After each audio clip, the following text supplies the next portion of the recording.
कल निफ्टी में रैली आएगा या डाउनसाइड देखने को मिलेगा, चलिए डेटा को डीपली समझते हैं। सबसे पहले अगर हम निफ्टी फ्यूचर को देखें तो मार्केट स्पॉट के कंपैरिजन में प्रीमियम पे क्लोज हुआ है, जो एक पॉजिटिव इंडिकेशन माना जाता है। ये जनरली दिखाता है कि मार्केट पार्टिसिपेंट्स अभी भी अपसाइड एक्सपेक्टेशन होल्ड कर रहे हैं। अब अगर हम 400, 300, 200, 100 पॉइंट रेंज के पीसीआर डेटा देखें तो एक हेल्दी सपोर्ट स्ट्रक्चर बनता हुआ दिख रहा है। काफी जगह पीसीआर अबव 2.5 मेंटेन कर रहा है, जो क्लियरली इंडिकेट करता है कि डाउनसाइड पे सपोर्ट क्रिएट हो रहा है। अब स्ट्राइक बाय स्ट्राइक एनालाइज करते हैं। 23,650 एट द मनी था और इसके नीचे जितना भी चेंज इन ओआई पुट में हुआ है वो हाईली पॉजिटिव साइड पे है। सिर्फ इतना ही नहीं, एट द मनी के नीचे पीसीआर चेंज इन ओआई भी अबव 1 है और पीसीआर ओआई भी अबव 1 मेंटेन कर रहा है, जो स्ट्रांगली बुल्स के फेवर में सेंटीमेंट को सपोर्ट करता है।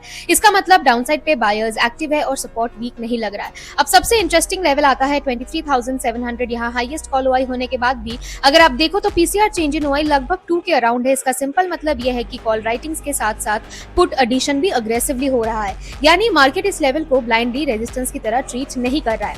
बायर्स भी कंटिन्यूअसली पार्टिसिपेट कर रहे हैं। और एक और पॉजिटिव चीज 23,750 स्ट्राइक पे कॉल अनवाइंडिंग या कॉल कटिंग देखने को मिला है। ये जनरली इंडिकेट करता है कि अपर साइड रेजिस्टेंस उतना अग्रेसिवली बिल्ड नहीं हो रहा है जितना बियर्स नॉर्मली करते हैं। इसी वजह से अपसाइड के लिए रूम बनता हुआ दिख रहा है। लेकिन एक इंपॉर्टेंट टेक्निकल फैक्टर इग्नोर नहीं करना चाहिए। अगर हम चार्ट देखें 7 मई से मार्केट अपने वीवैप के ऊपर सस्टेन नहीं कर पा रहा है। बार बार अटेम्प्ट हुआ लेकिन रिजेक्शन भी मिला, तो इसका मतलब ये नहीं है कि मार्केट फुल्ली बियरिश मोड में आ गया है।